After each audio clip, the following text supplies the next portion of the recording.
سڵاو و ڕێز بۆ بینەرانی ئازیز. ئەم ساڵ هەشتی مارچ لە بارودۆخێکی تایبەتدا بەڕێوە دەچێت. جیهان لەگەڵ شەڕ و تەنگەژەدا ڕوبەڕووە و ئێران لە یەکێک لە هەستیارترین خۆناغە میژوویەکانی خۆیدایە. بزوتنەوەی ژنان لەم بارودۆخەدا نەک هەر چالاکە،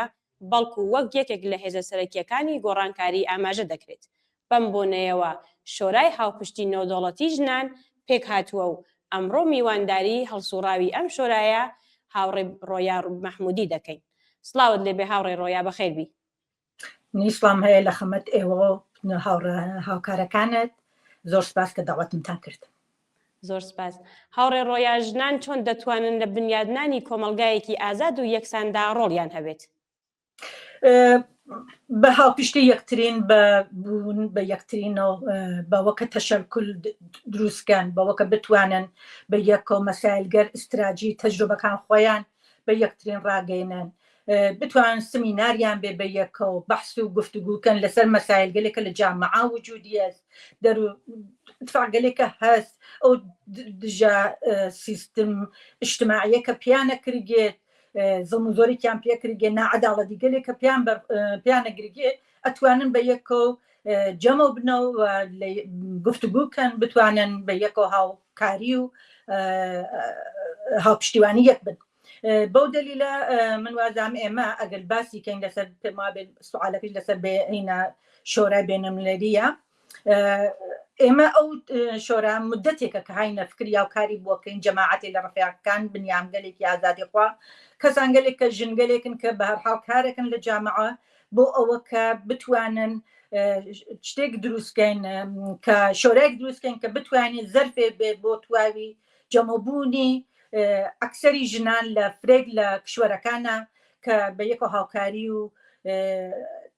قسە و باسمان بێ چی بکەین، بتوان بە یەکەوە سمینار دروستکەین. ئەڵانە لە وەزعیەتێکە مەسەڵەن لە ئێرانە کە شەڕ و بەدبەختی و گرفتاری هەست، کە لەو ڕابطە ئێمە قسە بکەین چە بکەین کە بە هەرحاڵ مشکلاتی ژنان کەمەوە بێتەوە لە جامعەیە، چە بکەین کە بۆەوەکە دەستاوەردی ژنان لە جامعە فرە بێتەوە و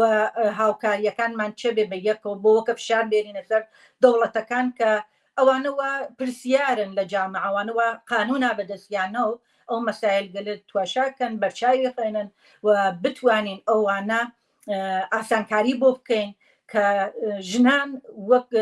نیمە لە جامعە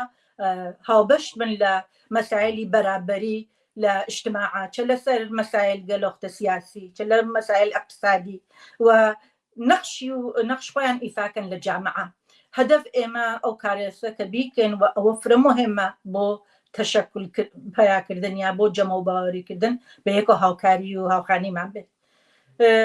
خۆتەزانی ژنان لە جامعە سەدها ساڵەکە زەحمەتێکێشن کارەکەن کە بتوانن ڕۆژ بە ڕۆژ مشکلەکانیان حەلکەن، مەسایل گەلۆختە ژیانیان ڕووە باشی بوون، مبارزەی بووەکەن لە تواوی جەهانە هەرێکی بە نۆعێک و هەر یەکی بە سەدحێک، و ئەم فشارە لە کشوەرەکانە بە ئەنواع و ئەقسام مختلفە. بازی وڵاتەکان زۆر چووگە بەرەوە لە فرێک لە وڵاتەکانە لە هەموو شتێ دەخاڵەتە کردێ، ژن ئیجازە هیچ نوع ئیجازەیەکی نییە، قانون نقطە پشتیوانی لێ ناکات، حتا قانون خۆی خاتە ژێر ستەمی جنسیەتی و چودانم ئەوەکە ئەشێ بەربا بەوە کە ئەشێ قبولی کە پیاسالاری تەسمیم گیرەندە بۆیە ئیجازەی نەبێختە خۆی قسە و باسی خۆی کە نەزەراتی خۆی باسکە. بە هەرحاڵ ئەوە کارێکە کە ئێمە گەرەکمانە وەک ژنان هەدەفەکەمان ئەوەسە کە ئەم جەماوەریە بە شکلێکی باشتر، بە شکلێکی استجامتر بتوانین بە یەکۆ بین و لە تەجروبەگەل یەکترین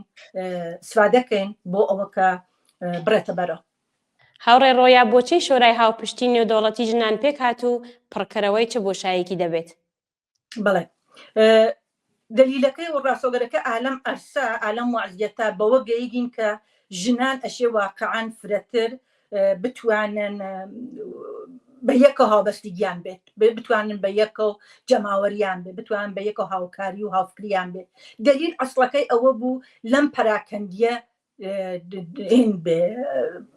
لەم پەراکەندیە ببڕگێت و بتوانین جەماوەریکەین یانە بتوانین ئەو نەقش و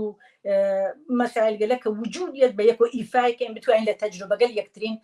ئستفادەکەین لە هەرکە لە شوێنی خۆیان لە جایگای خۆیان ئەلعانە ئێمە ڕفیقەکانی کەسانگەلێک کە هانە ناو ئەم شۆرە لە چەندین وڵاتە هەن بە هەراو ئەوانیش تەجروبەگەل خۆیانیان هەست کارگەل مهمیان هەست سمیناریان بووگە باسییان کردە مشکلاتێکە لە جامعەی ئێنا بووگە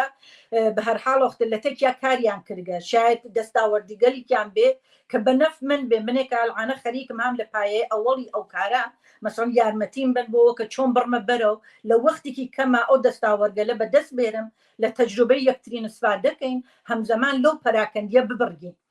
ئەلعانە وەعزیەتێکە مەخسوسەن ژنانی ئێران بە تۆری کولی لە تواشاکەی لە عەرەبە و لە تورکە و لە بەلوچە و لە فارسە و لە کوردە و هەمومان پەراکەندەین هەمووان ئینسانگەلێکین کە وەچە مشتەرە گەلێکمانت بە یەکەوە کە ئەتوانین بە یەکەوە هاوکاریکەین ئەوە بووگە بایسەوە کە بە هەر حاڵەوەختە بتوانین ئێمە ئەمە پەراکەندەیکەین و بە داواکەین لە ئینسانگەل ئازادی خوارد ئینسانگەل بەرابەری خواست کە دفاعەکەن بۆ مەسئلەی ژنان بۆ بەرابەری ژنان بۆ بەرابەریەوە کە جامعەیەکی ئازادمان بێ بتوانین لە جامعەیەکی ئازادا ڕاحەت دەختن لە هەموو ئەمکاناتی ئەو جامعە ئستفادەکەین ئەو هاوکاری گەلمانە کردگە واقعاً زەرورەتێکی زۆر مهمە مەخسوسەن ئەلعانە کە هاینە وەعزیەتێکە کە شەڕی ژاتکە بە ملمانەوە ئێمە احتیاجمان بۆ نزیک بوونە بە یەکەوە کە نەتوانێت دەوڵەتگەل مرکزی دەوڵەتی ڕژیمێکی وەک ڕژیمی جمهوری ئیسلامی کە هەمیشە هەدەفیەوە بووگە تەفرقە و پەراکەندگی قالەبێن ئینسانەکان ئازادی خوازی و بەرابەر تەڵەبە بتوانین کە ئێمە یەک بگرین بە یەکەوە قسەکەین نەزەرات بین چونکە ژنان واقعاً کەسانگەلێکن کە هانە سەفی ئەم تەبقە کەسانگەلێکن کە باەن کە ئەو گشتە زەڵم و زۆریانە لێچێ وەلێ هەمیشە هان لە بەری جامعە و حتا لە ناو خانەوادا ژن زەڵمی لێچێ وەلێ تەنها کەسێکی ژە کە خانەوادەکەی بە یەکەوە وەسڵەکە بەخاترەوە ئەوە احتیاجیت کە ژن فرەتە بە دۆر یەکابین بتوانین لە تەجروبەکان یەکترین ئستفادەکەین بتوانین جەلەساتمان بێ بە یەکەوە چۆن بە یەکەوە هاوکاریکەین جۆ نێڵین تەفرقە خەنە بینمان بە چه کارگەلێک توانین بڕینە بەرەو بۆ ئەوە کە جامعەیەکی ئازاد و بەرابەرمان بێ چۆن نتوانین لە دفاعکەین لە حقوقی خۆمان ئەوە زەرورەتەکەی فرە مهم بوو و ئەو زەرورەتیژە بووە بایسەوە کە ئێمە ئەم شەورا تەشکیل بین کە خۆشبەختانە ئەلعانە ڕۆژ بە ڕۆژ گەرەی شروع ئاوێ بە جەماعەتی فرەتر تێت لە پشتەم شۆرا کارەکە زۆر سپاس هاوڕێ ڕۆیا گرنگترین چالاکیەکان و پرۆژەکانی ئێستای شۆراکەتان چییە؟ لە مەرحەلەی ئەوڵە ئاموزش و ئاگاهیە ئەوە کە بتوانین ئاموزش و ئاگاهی بین بتوانین لە تەجروبەی یەکترین قسە لەسەری بکەین چ شتێک ئەلعانە ها لە ئەولەویەتە لەسەری باسکەین مەسەڵەن ئەلعانە ئەم وەعزیەتە هەر باوتم وەعزیەتی ئێران کە ها لە دەورانێکی زۆر زۆر نابەسامانە هیچ ڕژیم خۆی فشاری بۆ یاوەرگە ئەم شەڕە زۆرم لیژە بووگە بە ملیەوە مردم ترسیە ژنان ترسیان مناڵ ترسیەش بە هەر حاڵۆختە ئەم شەڕە ئەوێتە بایسەوە کە ئینسانەکان بخاتە ماڵەوە نەتوانێت بە یەکە هاوبەستگی و هاوپشتیوانیان بە یەکەوە یەکترین بینن یەکترین مەلاقاتکەن ئەمە ئەوێتە بایسەوە کە ئێمە بتوانین لە زەرفێکا بە یەکەوە تەماس بگرین بە یەکەوە هاوکاری بکەین چە بکەین کە زەربەی کەمتر ببینن ئەم ئاگاهیژە ئاگاهی گەلۆختە فرەس ئەتوانێت ئاگاهی لەسەر مەسائل ئاموزش بێ ئەتوانێت لە ئاگاهی لەسەر مەسائل چۆنۆختە تۆ لە حقوقی خۆت استفادەکەی لەسەر مەسئلەی کار بێت لەسەر مەسئلەی چزانم جنسیەتی بێت ئەنوا و ئەقسام خۆتەزانی لە عەرزی ئەم سەدها ساڵەکە ژن بووگە لە جامعە و فشاری بواتکە و زڵمی لێچووگە زۆری لێچووگە یەک عاڵەمە چ تەست کە ئەتوانێ ئێمە بە یەکەوە متحدکە و بە یەکەوە قسە بکەین ئەوە زەرورەتێ و ئەو هێنا کە بە یەکەوە بین بتوانین لە تەجروبەگەل یەکترین ئستفادەکەین فرە مهمە جێگەلێک کە فرەتر لەها لە بەرەوە ئەتوانێت کۆمەکونەندە بێ کە من حاڵی بم لە ئەوان مەسەڵەن مەسایل ژنانی ئەلعانە ئەفغانستان ئێمە جەماعەتی ڕەفعگەلێکی ئەفغانستانی مانەسەتمانە وعزیەتی ئەفغانستان لەم شرایەتە کە تاڵبان ها لەسەر دۆرە و ئیجازەیان نیە ژنان و کەنیشکان بڕنە مەدرسە دەرس خوێنن ئەمە ئەوێتە مشکل لە ئایندەژە فقط ئیسە دامەنگەری ئیمڕۆ نییە دامەنگەری ئایندەس ئەو مناڵگەلە کە گەوراون بێتەحسێڵەون دانشیان نیە دووریان نەخەنەوە لە فکری ئازاد لە بازبوون لە ڕووبە جامعەومانە ئێمە سەیەکەین چۆن بتوانین یارمەتی بین هاوکاری بکەین و سای ئەوان لە ناوە ئەوان چیان نەوێ لە ئێمە چاتوانین چه یارمەتیکمان لە دەستێ بۆ هاوکاریکردن لە تەک ئەوانە مەسەڵەن فرێچت گەل هەستە توانین بە یەک و هاوکاریکەن هەدەف ئەوەسە واقعان لە یەکترین حاڵی بی فرە وەختەکان ژنەکان لە یەک حاڵی ناون بە دەلیل پەراکەندەی بوونیان بە دەلیلەوە کە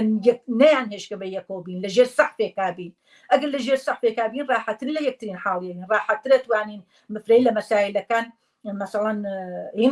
حەلکەین بۆ یەکترین چونکە ژنان هەروەوتم لە جامعە هەمیشە کەسانگەلێک هانە بەرەو هانە دەرەوە هانە ناوە مەسائل مناڵیان مشکل خۆیانە وەختی مناڵە کاترسێ ئەزانی دایکە پس ئەو دایکە عەرەبە ئەو دایکە تورکە ئەو دایکە ئەفغانیە ئەویش ناڕەحەت ئەویش دڵتەنگ ئەویش نگەران مناڵەکەی و ئایندەی مناڵەکەیە دلیلەکەی ئەوەسە ئێمە ژنان فرە کارگەر لە دەستمان تێتوانین بیکەین کە بۆ ئەوە زەربەی کەمتر بینین لە ئایندە خواهشەکەم هاوکاری و هەماهەنگی ئەم شۆرایە لەگەڵ ڕێکخرا و بزوتنەوەکانی ژنان لە وڵاتانی تردا بە چه شێوەیەکە ئێمە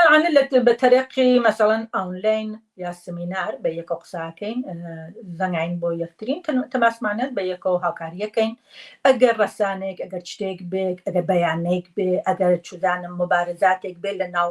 لەسەر مەسایلی ژنان ئێمە بە یەکە هاوکاریەکەین هاوپشتیوانیەکەین ئەو دانیشتن بوونە ئەو سمینارگەلە ئەوێتە ئەوە کە ئێمە نزیکەوە بینەوە بە یەکەوە بتوانین بە یەکەوە هاوکاری و هاوپشتیکەین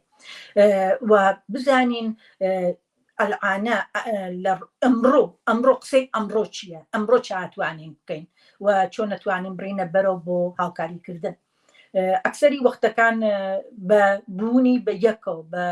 پشتیوانی یەکترین سازماندەهی یەکترین و تەجروبەگەل یەکترین لە ئیسفادەکردن قامێ ئێمەکە بە یەکەوە نزیکە کاتەوە کە بتوانین بۆەوە کارکەین بە یەکەوە وەلی ئەم ئۆنلاین ئەگەر ئەدامێ بەم بەس ڕاستۆگەرەکە هەدەف ئەسڵیەکەی وەسە کە بتوانین ژنان قدرەتیان پێبێن لە جامعەیەکی ئازاد و بەرابەرە ژیانکەن تەنان بە خشونەت تەنان بە ئەوە کە هەر شتێکیان ول لەبانە قبولیکەن فکر و ئاگاهی ئینسانەکان باز بێت بتوانێ مەسەڵەن کاری بێ استقلالی اقتصادی بێ بۆ خۆی ئەتوانێت ڕاحەت لە فرێ لە مشکلاتی جامعە بە هەر حاڵ بگذەرێ و ژیان خۆی ڕاحەتتر کاتەوە هەرەوە کە نێڵی مەسەڵەن ژنان لە ڕابطێ بارداریە مەسڵەن چەندانە مناڵ تۆتێری لە بار جسمانی و چەنێ خۆت زەربن لە بار اقتصادی و چەنێ تاسیریت بۆ زندگی خانەوادا نەبوونی دەوا و دەرمان ومانە چه تەسیراتێکی هەست کولی ئەو چگەلە یارمەتیە بە ئێمەگەل کە بتوانین بە یەکەوە هاوکاریکەین تەجروبە قسەکردن سمینارەکان بە یەکەوە ئەوێتە ئەوە کە بتوانین لە ڕێگەی مەسئلەی ئەسڵیەوەسە کە بەرابەر بین ئەو حەقەوە بە پیاوەکە دریا بە ژنەکەش بدرگێت چونکە جامعەیەکی ئازاد بدونە ئازادبوونی ژنان غێرە ممکنە ئەگەر بیتوانیای ئاوان نەبوو دنیا لە دلیلی ئەو نابەرابەریە لەسەوە بەشێ لەو نابەرابەریسە نابەرابەریکە کە بە ژنە کردێت ئێمە ئەشێ تەلاشکەین بۆ بەرابەری ئینسانەکان لە جامعە ئەو حقوقوقەوە بە تەرەف بەعدیان بە منی ژیبن لە هیچ شتێک لە عەرسەی جامعە بەرگیریم پێ نەکرگێ خۆم بتوانم ژیانم بووەمە بەرەو خۆم هەڵی بژێرم چامگەرەکە بۆ ژیانم ئەو حقوقوقەوە بە یەکێکریەن منیش بە چاوێکی ئینسان تواشاکەن حقوقمە پێ بدەن ئەوە تەلاشی گەورەی ئێمەس بۆ کارکردن لەم شۆرە کە ئومیدوارم بە هاوپشتی یەکترینەوە بە سای یەکترین کە بەرزۆکەینەوە سای ئەوانەوە خەفتگە لە جامعەکانی سەربەستە و دیکتاتۆریە بینە دەرەوە کە بتوانین کارێکین بۆ ڕەهایی ژنان لەو بەندە ستەمی جنسیەتی و ئازاری ڕۆحیە. بەڵێ هاوڕێ ڕۆیا پەیامتان بە بۆنەی 8 مارس بۆ ژنان و ئازادی خوازان چییە؟ بەڵێ ڕۆژی یەکشەمە 8 مارسە لە ئەوڵەوە تەبریکێژم بە تواوی ژنانی ئێران، هەروە بە ئێوە بە هاوکارەکانت و تواوی ئەنسانانی ئازادی خوا و بەرابەر. ئەم ڕۆژە دروستە بە ناوڕۆژی ژندانراوە، وەلی ئەگەر هاوپشتی پیاوان نەبووای، ئەگەر پیاوانە ئازادیخوا بە یەک هاوکاریمانیان نەکردای، فرێ لە مەسایلی ئێمە شاید ئیسە بازم تەلاشمان بۆ کردای. ئێمە فرە چوگینە بەرەو، وەلی نیشانەی ئەوە نییە گەیگین بە ئەو حقوقەوە بووگین، وەگەنە باسمان لێ ناکرد. حقوقێکی فرە هەست، جامعەکان تەبعی زۆرە لە جامعە، لە فەرق و جیاوازیت لە جامعە لە چه محیتێکا بیت، بەڵام تەئسیریەس کە بتوانین ئێمە گشتمان بە یەکە و هاوکاریکەین بۆ تەبعیزە ئەو نابەرابەریە نەمێنێت. من ئارزوی ئەوەکەم کە تواوی ژنانی دنیا مەخسوسەن ژنانی ئێران کە عالەم ئەرسا ئەزانم چەنێ نیگەرانن، چەنێ دڵتەنگن، چەنێ ناڕەحەتن لە وەعزیەتی جامعال کە بەسەریات کە بەخاتر دوو دەوڵەتی جنایەتکار و بەڕاستی و شەڕفرۆش بۆ ئامانجەکانی خۆیان هەزاران ژن، هەزاران ئینسان، ملیۆنها ئینسان نیگەران دڵتەنگن کە چیان بەسەرتەی ئیمڕۆ. من ئارزوی بەرابەری ئازادی ئەەکەم بۆ تواوی ژنان، بە ئارزوی ئازادی ئێرانم، هەموو ملەتەکان بە دەوریەکە بن و ژیانێکی پڕ لە خۆشی و سڵامەتی و بەرابەری بێ بۆ هەمویان. بە ئومید ئەوە کە شعاری ژن ژیان ئازادی بێتە شعاری سەرتاسەری ملەتەکەم و هەروە مردمی ئێران. بەو ئومیدە کە ئەمە ئاخرین 8 مارس بێ کە دایکەکان ناڕەحەت و دڵتەنگ نیگەرانن کە چه اتفاقێکە کەفێ بۆ دوا ڕۆژی منداڵەکانیان. هاوڕێ ڕۆیا سپاسی ئامادەبوونتان دەکەین و هیوادارین ئەم گفتوگۆیە یارمەتی دەربێت بۆ ناساندنی ئامانج و شاراکیەکانی شۆراکەتان. یەک دنیا سپاس لە ئێوە، ئومیدوارم بە کۆمەک و هاوکاری ئێوە و دەعوەتی ئێوە کە لە ئێمەتان کردگە 100% سای ئێمە ئاچێتە گوێچکەی فرێک لە ئینسانگەل ئازادی خوات کە بەرحاڵ بەرنامەکە ئێوە بینن و ئێمەش زۆر زۆر سپاسگوزار ئێوەین. ئارزوی سڵامەتیتان بۆکەین، دەستخۆشیتان لێکەین و زۆر سپاس کە منتان داوەت کرد بازم. زۆر سپاس، ماندوو نەبن. خۆشبی خۆش ماندوو نەبی. زۆر سپاس لە هەمووتان. بینەرانی خۆشەوی، سپاس کە بینەرمان بوون. سەرنجتان بۆ درێژەی بەرنامەکانی تەلەڤیزیۆنی کۆمەڵە ڕادەکێشم.